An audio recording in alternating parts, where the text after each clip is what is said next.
दर्गा యొక్క गंधम संदर्भ अगर కూర్చోబెడతారండి పిరి అయితే నువ్వు बिठा दिन पिरी उनको 3 दिन तो मामूली टाइम में दुकान रख लेती तो मामूली टाइम में दुकान संदूल में नहीं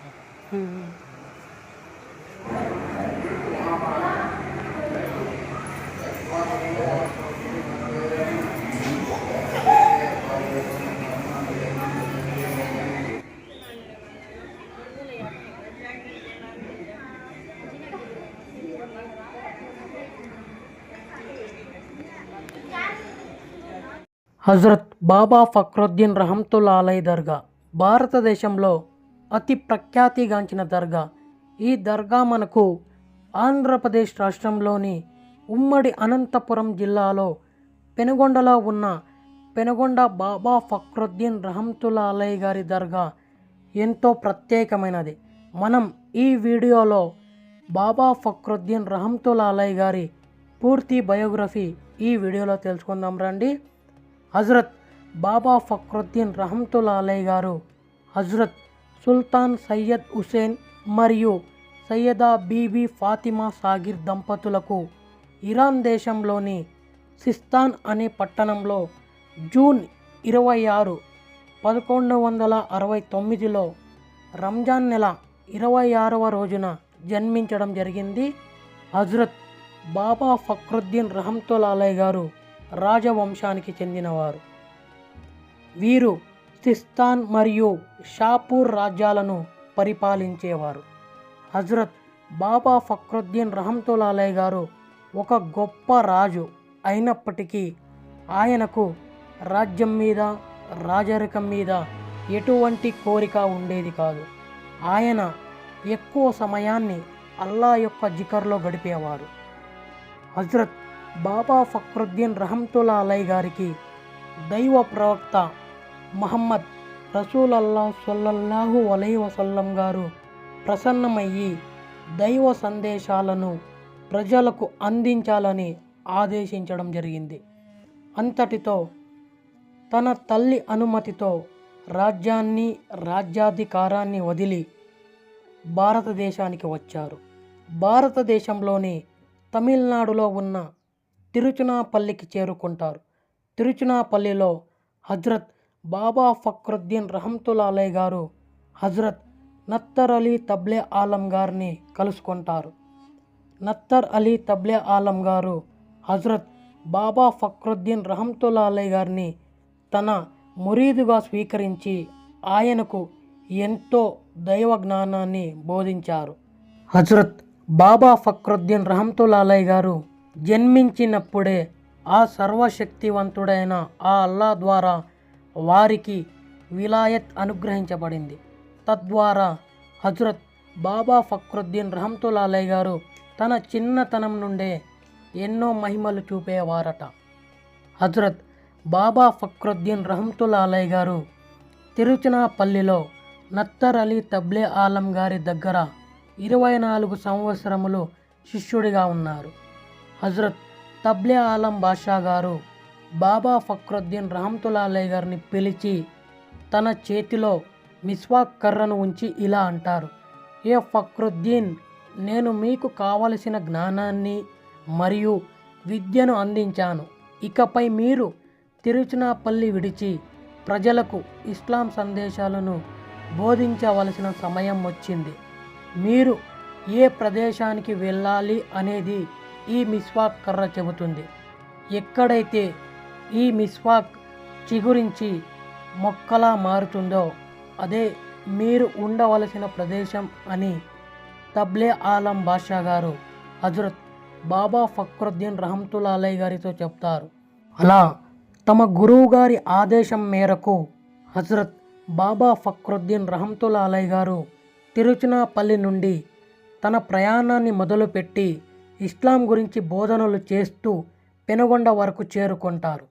హజరత్ బాబా ఫక్రుద్దీన్ రహమతుల్లా అలై గారు పెనుగొండ చేరుకునే సమయానికి రాత్రి ఉంటుంది.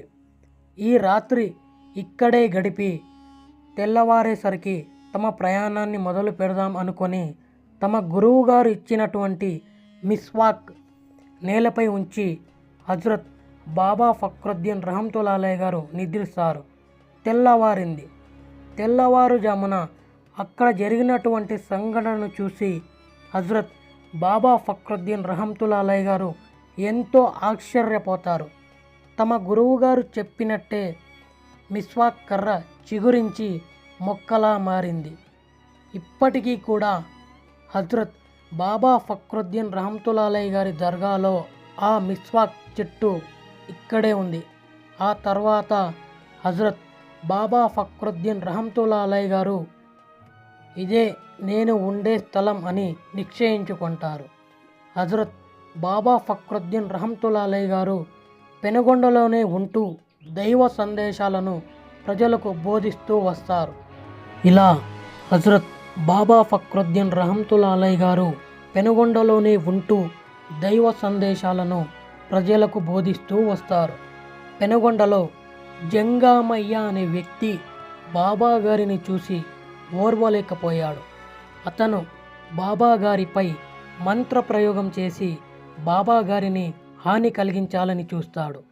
కానీ అతను అలా ప్రయత్నించిన ప్రతిసారి విఫలమయ్యేవాడు.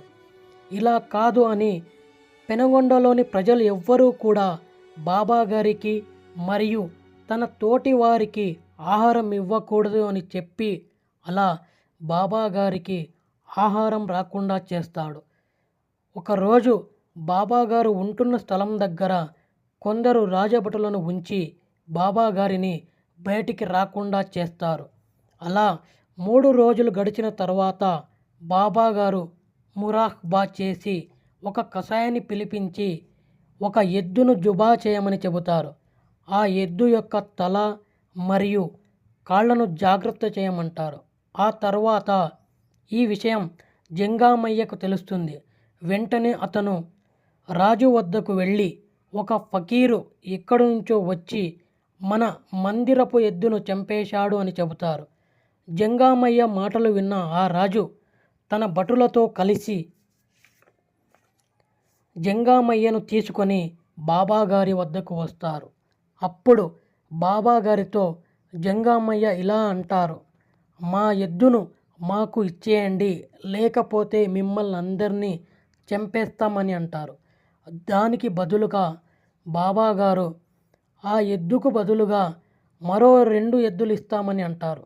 దానికి జంగామయ్య ఒప్పుకోడు. సరే 4 ఎద్దులు ఇస్తామని బాబా గారు అంటారు. జంగామయ్య మాకు వేరే ఎద్దులు ఏవీ వద్దు, మా ఎద్దు మాత్రమే మాకు కావాలి అని చెబుతారు. ఆ తర్వాత బాబా గారు జంగామయ్యను ఆ రాజును తల మరియు 4 కాళ్ళు దాచి ఉన్న చోటుకు తీసుకెళ్తారు.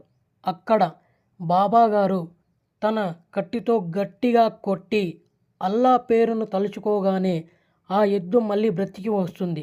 ఇదంతా జరిగిన తరువాత ఇది చూసినటువంటి జంగామయ్య రాజు భటులను బాబా గారిపై దాడికి పంపుతారు. ఆ తర్వాత అక్కడ ఒక్కసారిగా చీకటి కమ్ముకుంటుంది. బాబా గారి తోటి వారందరూ అల్లాహు అక్బర్ అని తక్బీర్ పలుకుతారు. బాబా గారిపై దాడికి వచ్చినటువంటి భటులు ఆ చీకటిలో వారిని వారే నరుక్కొని అక్కడికక్కడే మరణిస్తారు.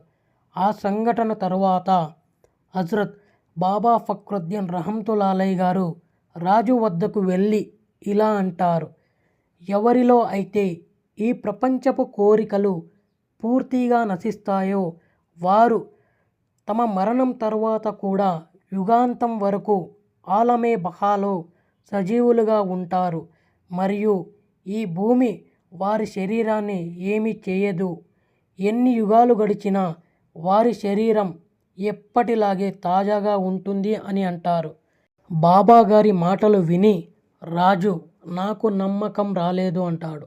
సరే, నా మరణం తర్వాత నన్ను సమాధి చేస్తారు కదా, నా సమాధిని తెరిచి చూడండి అని హజరత్ బాబా ఫక్రుద్దీన్ రహమతుల్లాహి గారు రాజుతో చెప్తారు.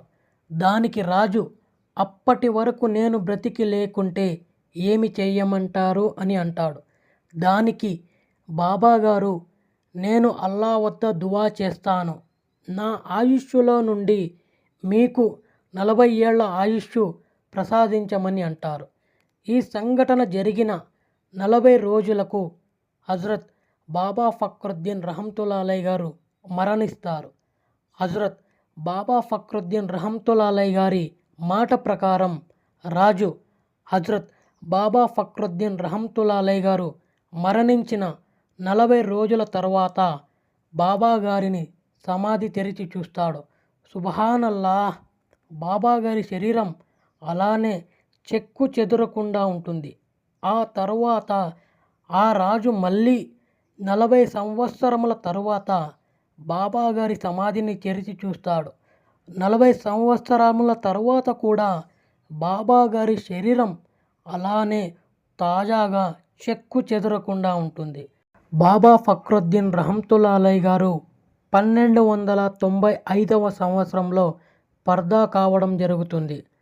ఈ దర్గా ఆవరణంలో ఉన్నటువంటి మసీదులో హజరత్ బాబా ఫక్రుద్దీన్ రహమతుల్లాహి గారు ఇమామత్ కూడా చేశారు. పెనుగొండకు అతి సమీపంలో ఉన్నటువంటి కొండలో 40 రోజులు దైవ ధ్యానంలో హజరత్ బాబా ఫక్రుద్దీన్ రహమతుల్లాహి గారు అల్లా యొక్క దైవ ధ్యానంలో కూర్చున్నారు. దానిని చిల్లా పహాడ్ అని కూడా పిలుస్తాము. ఇటువంటి మంచి వీడియోను మీకు అందించినందుకు ఈ వీడియోను పూర్తిగా చూసి లైక్ చేసి హైప్ చేసి ఈ వీడియోపై మీకున్న అభిప్రాయాన్ని కామెంట్ రూపంలో తెలియజేయండి. ఎవరైనా నా ఛానల్ను ఫస్ట్ టైం కనుక విజిట్ చేస్తున్నట్లయితే సబ్స్క్రైబ్ చేసుకొని అదేవిధంగా పక్కనే ఉన్న గంట సింబల్ని నొక్కి ఆల్ అనే ఆప్షన్ని ఆన్ చేసుకోండి. నేను చేసే ప్రతి వీడియో మీకు నోటిఫికేషన్ రూపంలో వస్తుంది. సపోర్ట్ చేయండి ఫ్రెండ్స్. ఇలాంటి మంచి కంటెంట్తో మీ ముందుకు వస్తుంటాను.